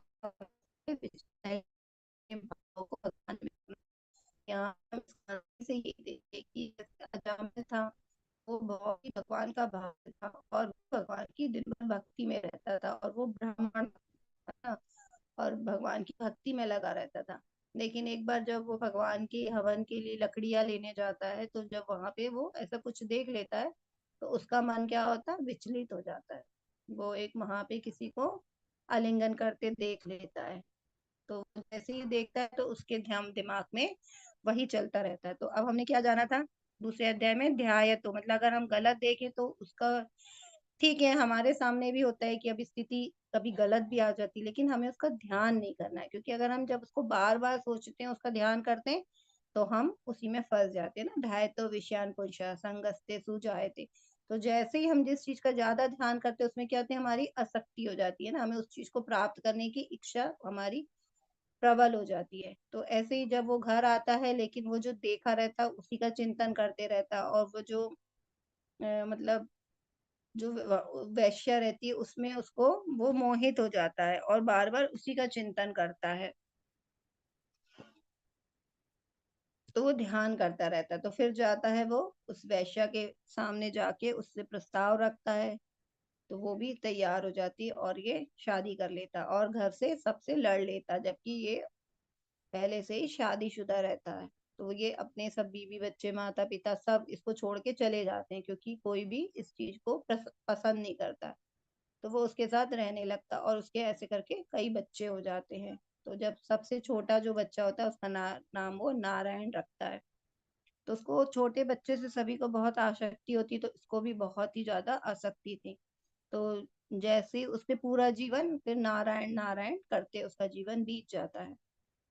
फिर जब उसका अंतिम समय पे आता है, तो देखता है कि यमदूत आ रहे हैं, क्योंकि उन्होंने बहुत सारे, जब पहले भक्त था उसके बाद जो भी इसने कार्य किए थे, वो सब इंद्रिय तृप्ति के कार्य किए थे। उसने भगवान की सेवा छोड़ के अपनी इंद्रिय तृप्ति और सब गलत कार्य करे थे। तो इस प्रकार उसको यमदूत लेने आते हैं। तो वो बहुत ही भयानक होते हैं, काले काले होते हैं, लंबे लंबे बाल होते हैं, दांत लंबे लंबे। तो भागवतम में इसका पूरा बहुत विस्तार से वर्णन किया, आप लोग भी पढ़ सकते हैं भागवतम में। तो ऐसे करके हाथ में भी हथियार लिए रहते हैं। तो जैसे ही वो देखता है यमदूतों को, तो वो डर जाता है, और जब वो डर जाता है तो उसके मुंह से नारायण निकलता है। वो अपने बेटे को आवाज लगाता है डर के मारे, क्योंकि दिन भर वो नारायण नारायण करता था, तो नारायण निकलता है। तो जैसे ही नारायण बोलता है तो यमदूत आ जाते हैं, भगवान के दूत आ जाते हैं फिर उसको लेने के लिए। तो फिर यमदूत, और उनमें थोड़ा यमदूत कहते हैं कि इसने तो कोई अच्छा कार्य किया ही नहीं है, तो ये तो यमलोक ही जाएगा। तो कहते हैं कि नहीं, अंतिम समय इसने नारायण लिया है। तो फिर ऐसे करके दोनों में थोड़ा सा मतभेद होता है। फिर भगवान की तरफ से ये रहता है कि नहीं, हम वो अंतिम समय उसने नारायण बोला है, जबकि उसने अपने बेटे को बुलाया ना, शुद्ध नाम नहीं लिया। मतलब भगवान का ही नाम है, लेकिन वो शुद्ध नहीं, भगवान को याद करके नहीं लिया उसने, तो अशुद्ध नाम लिया भगवान का। तो इस प्रकार, लेकिन भगवान इतने अपने, मतलब भगवान के नाम में, हम कहते हैं ना कि भगवान के नाम में ही सारे गुण है। तो भगवान के नाम किस तरह कार्य करता है, तो भगवान क्या करते हैं, जब उसने नारायण बोल के अंतिम सांस ली, तो भगवान उसको एक मौका देते हैं कि ठीक है, तुमने शुद्ध नाम नहीं लिया, इसलिए उसको मनुष्य योनि में भेजते हैं और उसको भक्ति करने के लिए समय देते हैं।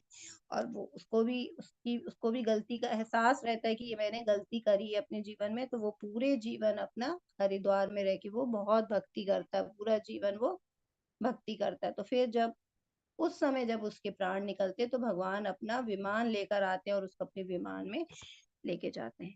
तो इस प्रकार भगवान मतलब अपने भक्तों पे कितनी कृपा करते हैं।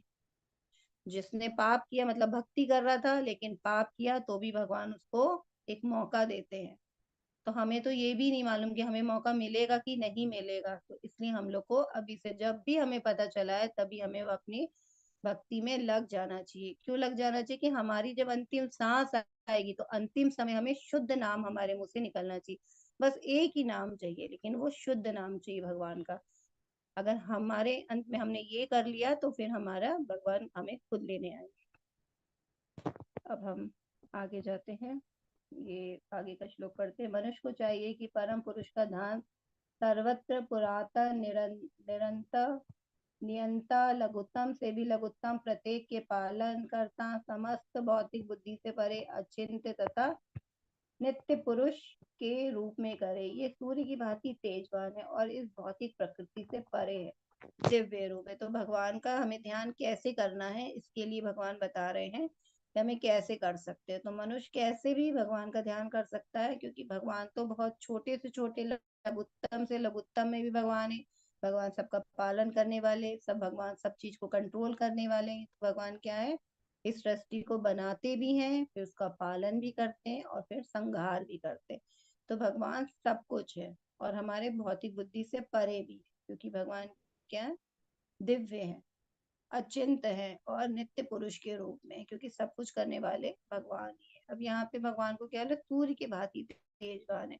तो सूर्य, और वैसे तो भगवान की देखा जाए तो भगवान का तेज तो बहुत है सूर्य से, लेकिन हम लोग सूर्य से इसलिए तुलना करते हैं क्योंकि हमारे लिए जो सबसे तेजवान है वो सूर्य है। इसलिए यहाँ ज्यादातर भगवान की तुलना मतलब सूर्य की तुलना भगवान से की जाती है।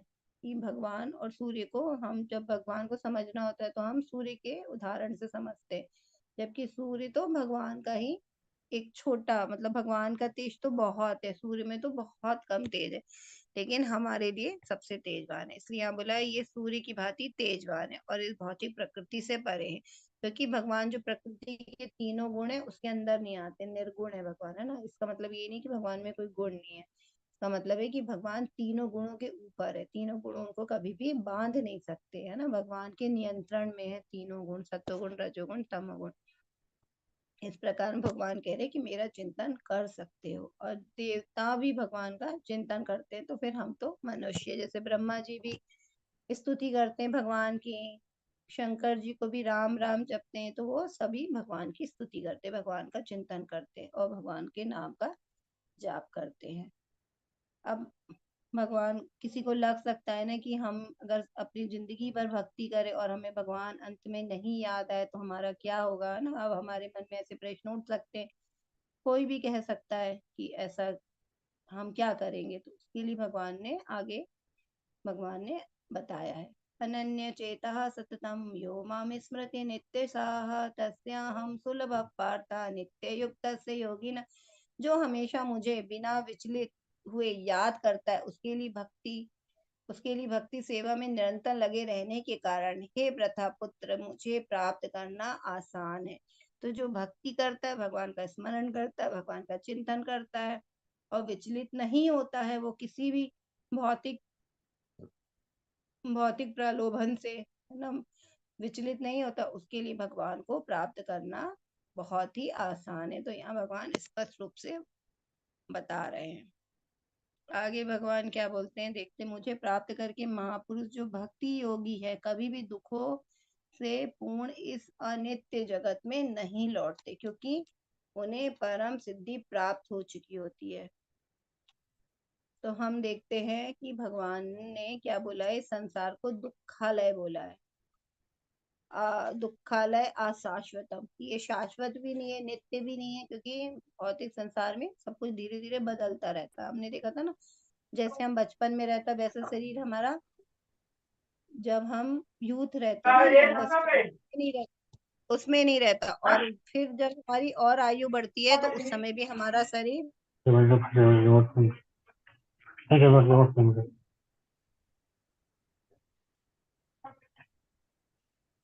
मारा था जोर से बोला ना मुझे से। हरे कृष्णा। प्रभु जी अपने आप को म्यूट कर लीजिए। जलेंद्र प्रभु जी, हरे कृष्णा।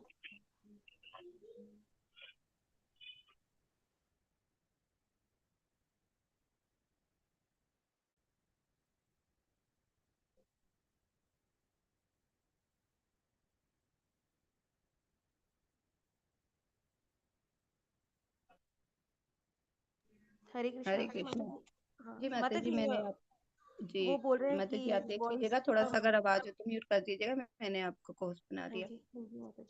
माता जी वो वॉइस कह रहे हैं कि डिवोटीज ना थोड़ी कम आ रही है। वॉइस एक्चुअली नहीं आ रही नेटवर्क माता जी, मेरी आवाज नहीं आ रही क्या? आ रही है माता जी। वो चैट बॉक्स में आ रखा है श्वेता माता जी का ना कि वॉइस थोड़ी कम है, तो अच्छा इसीलिए माता माता जी, माता जी थोड़ा आज मेरे नेट में भी प्रॉब्लम है, इसीलिए थोड़ा सा। नहीं माता जी, अब तो सही है माता जी, बिल्कुल। ठीक है हरे माता जी, कृष्ण, धन्यवाद। हरे तो कृष्ण। भगवान क्या कह रहे हैं यहाँ पे? भगवान खुद ही कह रहे दुखालय। जैसे हम लोग देखते हैं हिमालय, तो हिमालय में क्या मिलता है ना, बर्फ मिलती है, विद्यालय में विद्या मिलती है। तो यहाँ भगवान खुद ही कह रहे हैं दुखालय। तो जो बनाने वाला होता है और जब वो ही बोल रहा है ना, तो वो उसको तो अच्छे से पता है कि ये क्या है। जैसे हम लोग जानते हैं मोबाइल के बारे में बहुत सारे फीचर्स हम नहीं जानते, लेकिन जो मोबाइल बनाता वो उसको अच्छे से जानता, पूरी तरह से जानता, और उसने वो फीचर क्यों बनाया है ना, उसको वो भी पता होता है। तो इसलिए यहाँ पे भगवान खुद अपने मुंह से कहते हैं दुखालय अशाश्वतम, कि ये संसार दुखालय है, ये दुखों से भरा हुआ है। यहाँ पे क्या दुखालय मतलब यहाँ पे केवल दुख ही मिलते हैं, और अशाश्वतम मतलब ये शाश्वत नहीं है, ये नष्ट होने वाला है, परिवर्तित होने वाला है।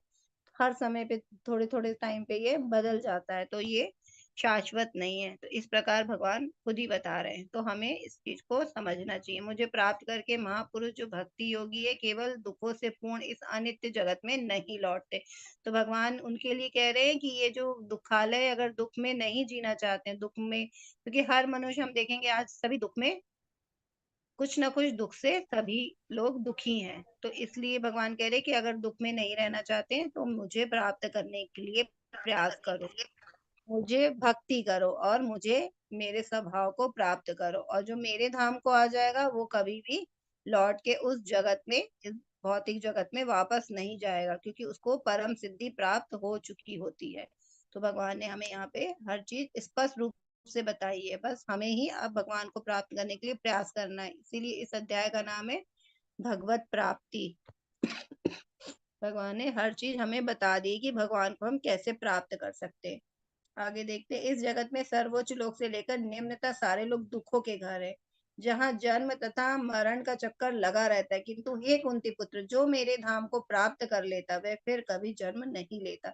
तो अभी हम सोच सकते हैं कि हम तो पुण्य कर रहे हैं, तो हम कहाँ जाएंगे? स्वर्ग जाएंगे। तो भगवान ने ये भी कह दिया है कि चाहे हम स्वर्ग जाएं, चाहे हम जपा लोग जाएं, तपा लोग जाए, जना लोग जाए, और चाहे हम ब्रह्म लोग ही क्यों ना चले जाए अच्छे काम करके, लेकिन उसका भी, ब्रह्मा जी की भी हमने आयु देखी थी। आयु देखी थी मतलब वो भी, उनकी भी मृत्यु होती है, लेकिन उनका समय बहुत लंबा है। लेकिन एक समय के बाद तो सबकी आयु, उनकी भी आयु खत्म ही हो जाएगी ना, हमारी भी आयु कभी ना कभी तो खत्म होगी। तो ब्रह्मा जी की भी आयु खत्म हो जाएगी। तो जो ब्रह्मा के ही पद पे क्यों ना हो, या ब्रह्मा जी के लोक तक क्यों ना चला जाए, वो भी क्या होगा? वो भी सारे दुखों के घर है, और सारे लोग क्या है? भगवान के बनाए हुए हैं, जहाँ जन्म तथा मृत्यु का चक्कर लगा रहता है। तो सबको अगर वो भक्ति नहीं करेंगे, है ना, ब्रह्म लोग भी चले जाएंगे, तो भी क्या होगा? उनको वापस अपने पुण्य भोग के इस धरती पे आना पड़ेगा। तो भगवान ये बता रहे कि तू हे कुंती पे, जो मेरे धाम को प्राप्त कर लेता वह फिर कभी जन्म नहीं लेता। अब जैसे अच्छे कर्म करते तो क्या जाते, हम स्वर्ग जाते, और स्वर्ग में वहां भी युद्ध चलता रहता। हम पृथ्वी में रहते हैं तो पृथ्वी में भी हमारे जो भी समस्याएं, ये हमारे लिए युद्ध है।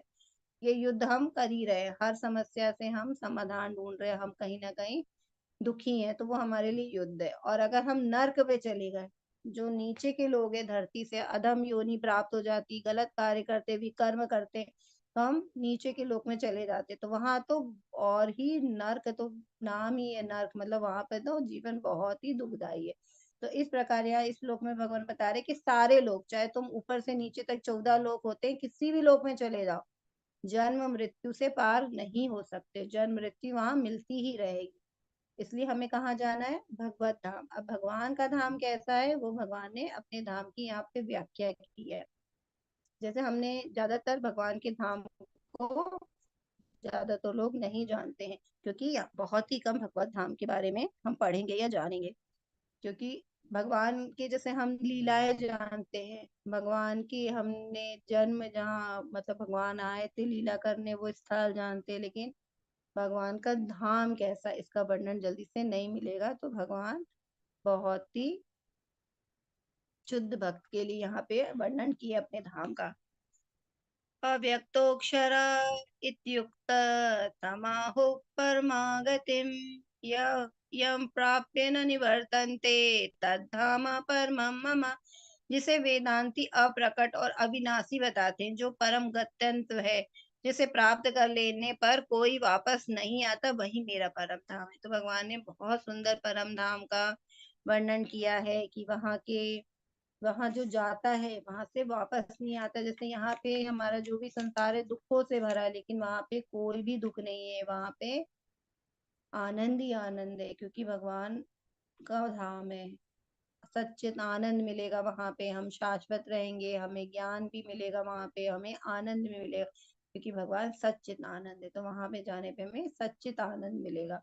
और क्या है, वो अविनाशी धाम है। और कहा जाता है कि वहां पे जो भी पेड़ होते हैं वो पूरी इच्छा पूर्ति करने वाले पेड़ होते हैं। बहुत सुंदर वर्णन है इसका भगवत धाम का।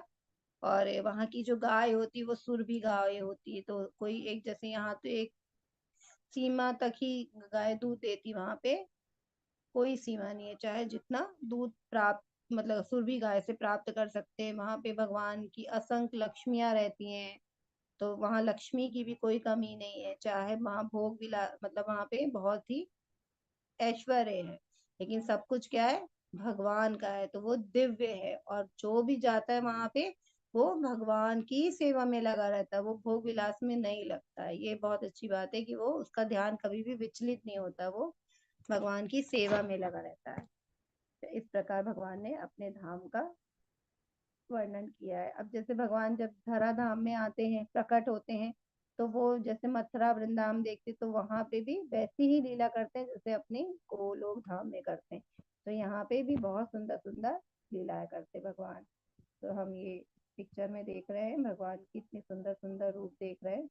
इस प्रकार यहाँ पे प्रकट होके भगवान ने जैसे गोलोक धाम में लीला करते हैं, वैसी लीला वो जब जिस धरा धाम पे जहाँ प्रकट होते हैं वहां भी वो वैसी ही लीलाएं करते हैं। अब हम ये पढ़ते हैं, ये एक्चुअली एक बहुत बड़े भक्त थे, राजा कुलशेखर। तो उन्होंने भगवान से प्रार्थना करी थी। उन्होंने क्या प्रार्थना करी थी उसको जानते, मतलब वो जब स्वस्थ थे और वो भक्त थे भगवान के,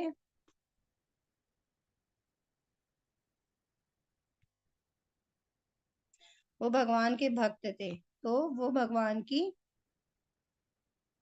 उन्हें पता था कि अंतिम समय में भगवान याद आए ना आए, तो वो जब स्वस्थ थे, जब यंग थे, जब वो भगवान से भक्ति के लिए भक्ति करते हैं और भगवान से ऐसी बहुत सुंदर प्रार्थना करते हैं। तो उसको हम जानते हैं, हे कृष्ण कृपया मेरे मन को तुरंत अपने कमल के फूलों के पैरों की ओर जाने दे। क्योंकि भगवान के पैर कैसे हैं, कमल के फूल है ना, भगवान के चरण कमल बोलते, कमल पंकजम है ना, पंकजम भगवान के पंकज कमल के समान उनके पैर, पद कमल है।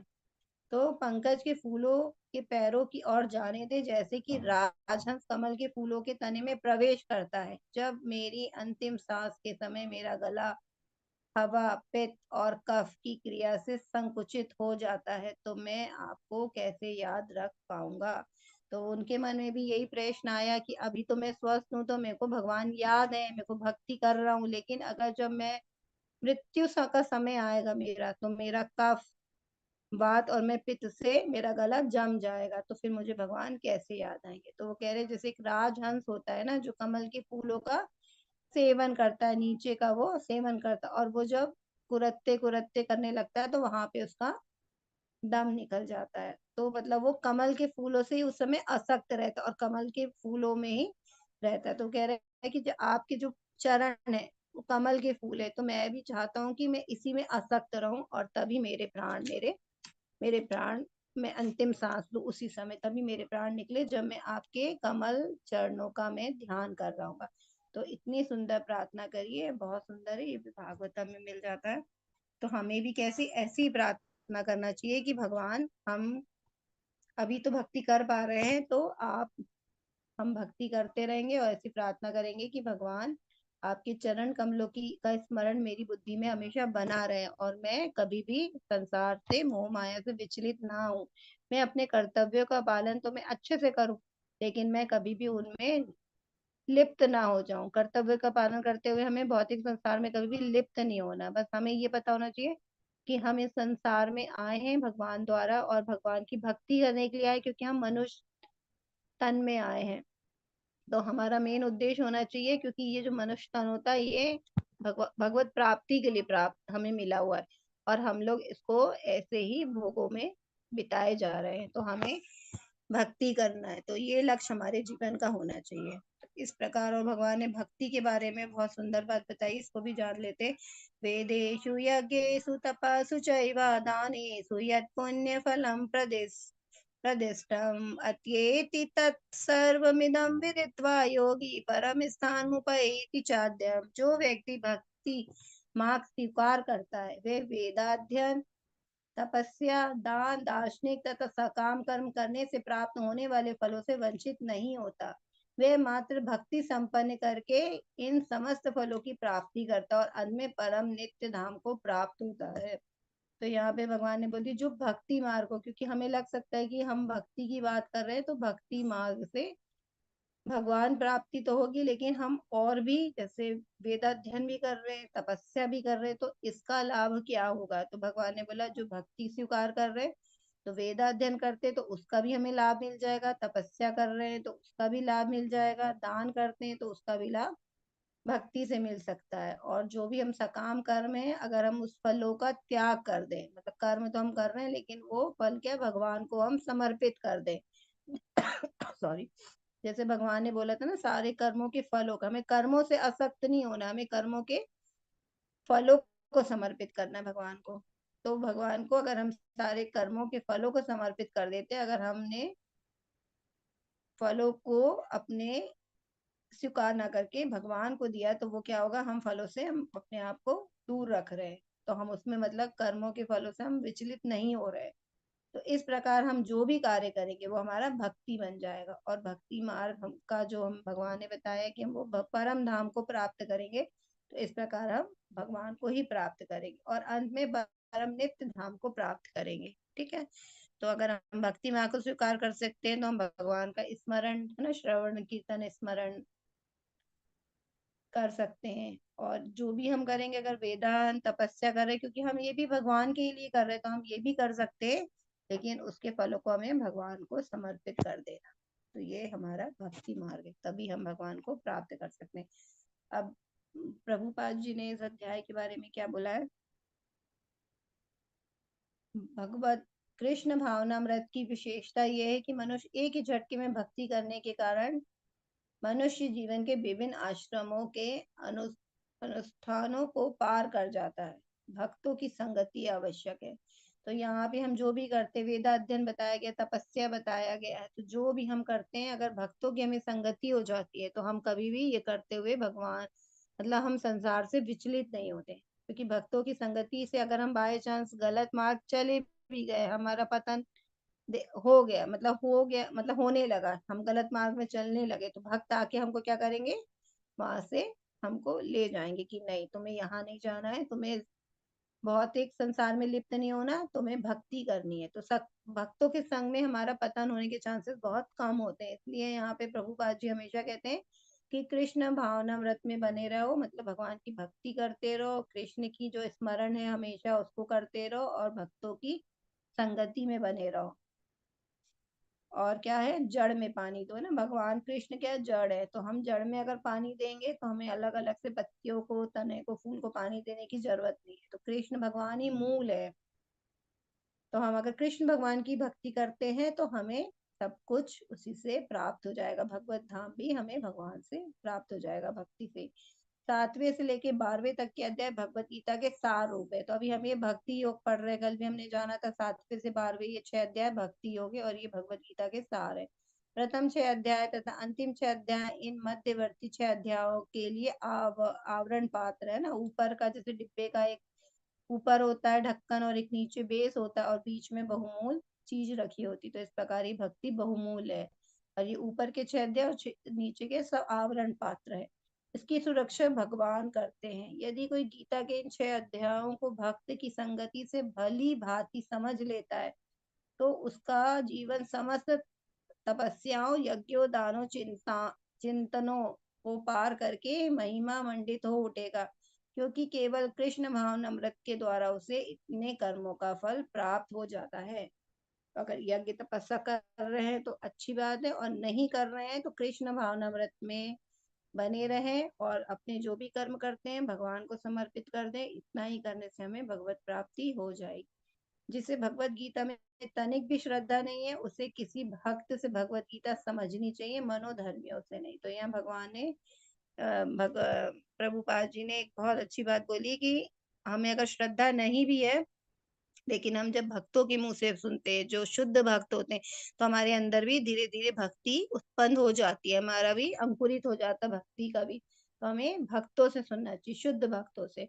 और जिनको भगवत गीता अगर समझनी भी है तो हमें भक्तों की वाणी समझना चाहिए। भगवत गीता तो भगवान की वाणी है, वो तो ठीक है, लेकिन उसका जो टीका करते हैं अगर वो भक्तों की टीका है, हम उससे समझते हैं भक्तों के संग में और भक्तों के संग में समझते हैं और शुद्ध भक्त के मुंह से हम समझते हैं, तभी हम भगवत गीता का सही उद्देश्य को समझ पाएंगे। नहीं तो हम भगवत गीता के उद्देश्य में हम भटक भी सकते हैं, क्योंकि बहुत सारे लोग हैं जो वेद तो पढ़ रहे हैं, वेद शास्त्रों को पढ़ रहे हैं, लेकिन उनको क्या हो रहा है, मनोधर्मियों से अपने अपनी इच्छा के अनुसार इंद्रिय तृप्ति में उन वेदों के कार्यों को भी लगा रखें कि वेद में ऐसा लिखा है ना, तो हम ऐसा कर सकते हैं। लेकिन ऐसा क्यों लिखा है, इसका मतलब क्या है, ये हमें केवल आचार्य गण ही बता सकते हैं और ना शुद्ध भक्ति बता सकते हैं। इसलिए हमें हमेशा गुरु के पास जाना चाहिए और उन्हीं से भगवत गीता के जो मेन उद्देश्य उसको समझना चाहिए। तो यहाँ पे प्रभुपाद जी ने ये बोला। इस प्रकार हमारा ये 8वां अध्याय आज समाप्त हुआ और हम कल बहुत सुंदर अध्याय 9वां अध्याय आप लोग सब जरूर आइएगा, सुनिएगा। बहुत ही अच्छा अध्याय है। भगवान ने भक्तों के बारे में बताया, जैसे यहाँ पे हमने भगवत प्राप्ति के बारे में देखा, भगवान ने अपने धाम के बारे में अपनी विशेषता बताई, अपने धाम की विशेषता बताई। अब आगे हम देखेंगे भगवान के भक्तों की विशेषता। तो आज का हमारा अध्याय यही पूर्ण होता है। हरे कृष्णा कृष्णा कृष्णा हरे हरे, हरे राम राम राम हरे हरे। हरे कृष्णा सभी को प्रणाम। अगर आपको आज के अध्याय से कुछ भी प्रश्न है तो आप मुझसे पूछ सकते हैं। हरे कृष्णा। हरे कृष्ण माता जी, दंडवत प्रणाम। बहुत सुंदर अध्याय था माता जी। बहुत अच्छा माता जी, मेरे तो ये अध्याय बिल्कुल फेवरेट है। मैं कितना सोचती हूँ मैं जल्दी क्लास खत्म कर दूं, लेकिन तो आप मुझसे पूछ सकते हैं। हरे कृष्णा। हरे कृष्ण। किसी को कोई प्रश्न है तो हैंड रेस कर सकता है या चैट बॉक्स में भी डाल सकते हैं ना। हरे कृष्णा।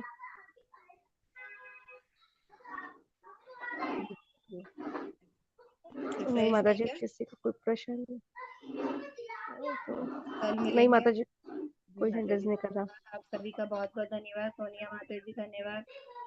धन्यवाद माता जी आपका। प्रवीण माता जी आई थी ना, प्रवीणा माता हाँ जी। हाँ जी माता जी।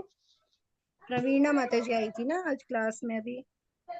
पता नहीं माता जी, हमें ध्यान नहीं दिया। अच्छा दीपक प्रभु ठीक जी की है माता जी हैंड रेस, हैंड रेस हुआ माता जी। जी माता जी, ठीक है माता एक जी। Second sorry. हरे कृष्णा। प्रभु जी आप अपने आप को अनम्यूट कर सकते हैं। हरे कृष्णा माता जी, दंड प्रणाम। जी प्रभु जी। माता जी, जैसे कि हम 5 नियमों का पूरा हम पालन करते हैं, लेकिन उसमें क्या, जैसे हम तुलसी माला पहनना चाहते हैं तो क्या उसमें ये भी मानते हैं कि झूठ नहीं बोलना चाहिए? जी प्रभु जी, तो क्योंकि तुलसी की माला जब हम पहनते हैं ना तो हमारे मतलब क्या जो है गले में कंठ में पहनी है ना, तो हाँ जी, हाँ गले जी। से कुछ गलत नहीं ऊपर आना चाहिए और कुछ अंदर गलत नहीं जाना चाहिए। तो अंदर गलत नहीं जाना मतलब हमें कुछ भोज्य पदार्थ है, हमें जी जी। सात्विक भोजन ही लेना। तो कुछ गलत अंदर जाना नहीं है गले में, कुछ बाहर नहीं आना। तो बाहर क्या आएगा, हमारे शब्द। तो हमें गलत शब्द नहीं बोलना है, किसी को हमें मतलब आहत नहीं करना है अपने शब्दों से, और जी जी। अपने मन से कर्म से हमें किसी को आहत नहीं पहुंचाना वचन से।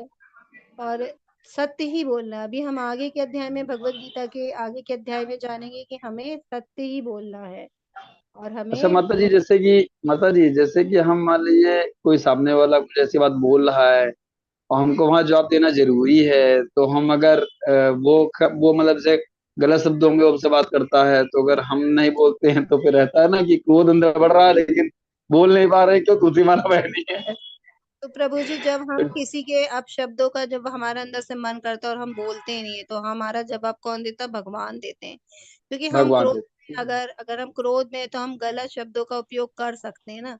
तो उस समय जी जी हमें भगवान का स्मरण करना है, भगवान को याद करना है, क्योंकि भगवान स्वयं कहते हैं ना, अपने भक्तों की रक्षा करते हैं भगवान। अभी हम कल के अध्याय में जानेंगे, भगवान कहते हैं कि जो भक्तों की सारी आवश्यकताओं को मैं पूरा करता हूँ और जो भी चीज उनको चाहिए वो मैं देता हूँ। तो भगवान हमारी, अगर हमारे और भक्तों को कोई कष्ट देता है ना, वो तो भगवान अपना कष्ट कहते हैं मैं सहन कर लेता हूँ, लेकिन मेरे भक्तों को कोई कष्ट देता है तो उनका कष्ट तो भगवान कभी सहन नहीं करते। हम तो ये भागवतम में इसकी बहुत सारी स्टोरी दी हुई है, अगर हम अच्छे से जानेंगे तो भगवान ने हमेशा अपने मतलब भक्तों जी। की रक्षा करी है। तो आप अगर भक्ति अच्छे से कर रहे हैं तो फिर आपको उसको जवाब देने की आवश्यकता ही नहीं है, क्योंकि आप जितना शांत रहेंगे, आप भगवान का स्मरण करेंगे, तो फिर भगवान ही उसको जवाब देंगे। भले उस समय नहीं मिलेगा उसको जवाब, लेकिन हाँ जी। उसको मिलेगा जवाब। हरे अच्छा कृष्णा माता प्रभु। जी, जैसे झूठ ये भी होता है कि जैसे हम, मेरे पास में कोई पैसे हैं, अब मुझे मालूम है कि पास पैसे मतलब बहुत कम है, लेकिन उसमें भी उसको पैसे हमसे मतलब हमसे जो है वो मांग रहा है उधार, तो अब हम उसको नहीं भी देना चाहते हैं। ये भी मालूम है कि दे देंगे तो पैसे दोबारा मिलेंगे नहीं वापस। मेरे पास पैसे कम भी हैं, तो झूठ भी बोलना पड़ेगा कि भाई पैसे हैं नहीं मेरे पास, हैं लेकिन देना नहीं चाहते हो। उस समय थोड़ा अपना बुद्धि का उपयोग करना चाहिए, क्योंकि अगर आपके पास पैसे नहीं है तो कहीं ना कहीं जी आपको अपने परिवार की आवश्यकताओं को पूरी करना है ना। वो जो आप पे जी आश्रित है, आपका मेन कर्तव्य क्या है? उनकी पूर्ति करना। जी जी तो आप उनकी पूर्ति में लगाएंगे तो फिर एक मतलब भक्त होता है वो स्मार्ट भी होना चाहिए उसको। ये नहीं कि भक्त है तो फिर वो मतलब कोई जो मतलब हम यहाँ पे अपने आप को उनको दे दें और हम अपने परिवार को जो हम पे आश्रित है तो हम अपने कर्तव्य को भूल जाएं, क्योंकि भगवान ने कर्तव्यों के पालन के लिए भी बोला है। तो इसलिए आप अपने कर्तव्य का पालन करिए उस समय प्रभु जी। तो यहाँ पर तो माता जी हमको मतलब जो कि वो झूठ बोलना पड़ेगा ना कि पैसे नहीं है मेरे पास, क्योंकि उसको होगा बता दो कि हैं, तो फिर हाँ, दे तो क्यों नहीं रहे प्रभु हो, जी तो उस वो भी समय दिक्कत है। आप अपने कर्तव्य के पालन के लिए वो कार्य कर रहे हैं ना, तो वो ठीक है एक तरह से। अच्छा ठीक है ठीक है ठीक है। ठीक माता जी, हरे कृष्णा माता जी, धन्य प्रणाम। हरे कृष्णा प्रभु, दंडवत प्रणाम।